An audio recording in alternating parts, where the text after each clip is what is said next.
been a reporter in Silicon Valley since the late 1990s, and it was just an amazing job. I mean, there's sort of no other place for that period to cover business in the world that was that exciting. I mean, there were just so many great companies being started, so many smart people, so many just interesting, quirky, weird people and characters. And I just loved it, and I sort of ate everything up about it. A lot of reporters, when they get successful, move to New York. I never did that. I always stayed in Silicon Valley. And at some point over the last few years, I started feeling like Silicon Valley was not going to be the center of all high-growth entrepreneurship anymore. And it wasn't the idea that Silicon Valley is finished and there's another Silicon Valley. It's the idea that the nature of entrepreneurship has just changed along with globalization, along with communication, along with sort of all of these forces that I've been writing about, many of which started in the Valley. So that now, the center of where there's high growth isn't in the US anymore. There's all these emerging markets that have these insane economies and booming consumer demand. At the same time, they're able to see, because of communication and technology, what's been going on in other parts of the world, and they want that lifestyle and they're demanding it. And then you have billions of dollars of venture capital that's flowing around parts of the world trying to find new things to invest in. So you almost have this mashup of cultures, of styles of doing business, and different cultures of entrepreneurship that are all kind of going on in real time. And I think in the next decade or so, when we're looking at what are the billion-dollar companies that have really defined that decade, they're going to be from all over the place, but they're definitely not all going to be from Silicon Valley. At most, maybe Silicon Valley will get to fund a lot of them and benefit in that way.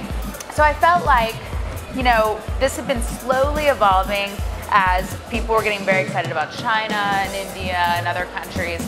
But I felt like the reason I covered Silicon Valley really well was because I was there and I knew about stories and I knew about companies before, a reporter from New York would, say.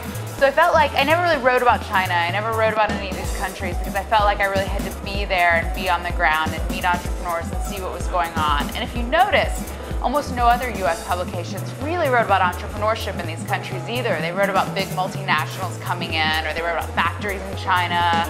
They wrote about call centers in India. So it's like, they're telling the story of globalization, but not the story of entrepreneurship. And I knew from just the way I report and my experience that I had to spend a lot of time in places in order to tell that story.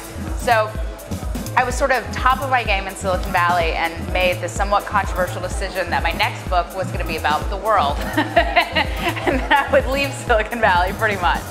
And I've been thinking, I'm not going to write another book, so I'm not going to find another topic that's this big, that's this important, that's this exciting.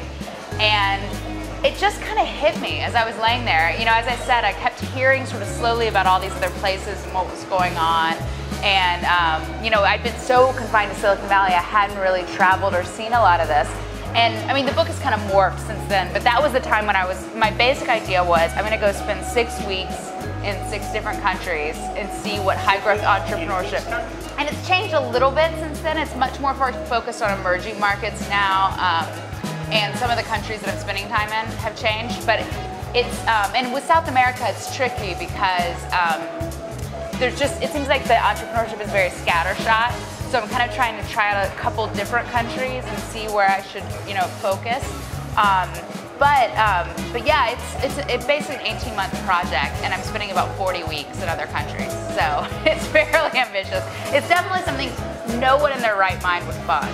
This is definitely something I believe in. I believe people in the Valley still think the center of the entrepreneurship world is Silicon Valley, and that's conflated right now with there not being a lot of big high growth opportunities. The Valley itself has gotten so institutionalized. There's so much money flooding around. People don't really have to take risks anymore, and that really changes the companies that come out of it.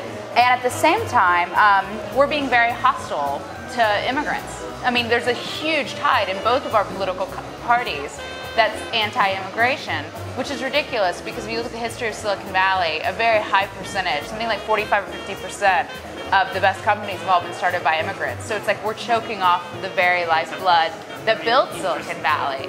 So I think all of this combines to just make the case that the best companies aren't going to be in Silicon Valley anymore. And I guess it just seems so clear to me that as a reporter, the reason I've done well in my career is like in the late 90s, I moved to Silicon Valley. And so I was a little bit behind on the story, but I still got to kind of like ride that wave. And then I started writing about Web 2.0 companies before a lot of other people were. And so, that's why I got my last book deal, and that's why I had a lot of contacts no one else did.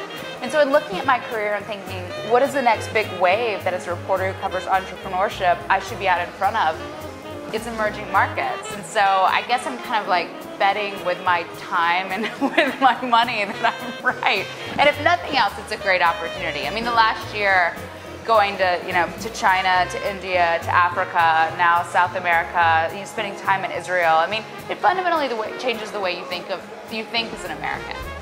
And I mean, I think the big surprise to me in researching this book, and I guess I'm about halfway done now, is the degree to which emerging markets are all working with one another.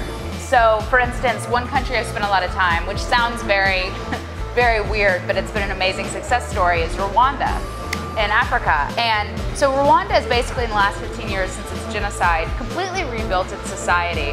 And they've gotten a lot of investment money from Dubai and the Middle East. Chinese companies have come in and built all their infrastructure in an incredibly smart way. And they're sending 300 of their students a year to IIT in India to get trained in coding so they can come back and help automate the country. So it's like, there you have an example of this whole country and society that's being rebuilt from the ground up, and the United States has nothing to do with it. And you see that all over the place. I mean, I don't know any Silicon Valley VCs that are investing in Brazil, even though it's one of the most, fast-growing and largest economies. There's certainly a lot of Chinese companies investing in Brazil and a lot of Dubai money going into Brazil. So I think the real threat for America isn't China, isn't India, isn't Brazil. It's the degree to which this whole world of commerce is starting to develop around all these countries that the US isn't playing a role in.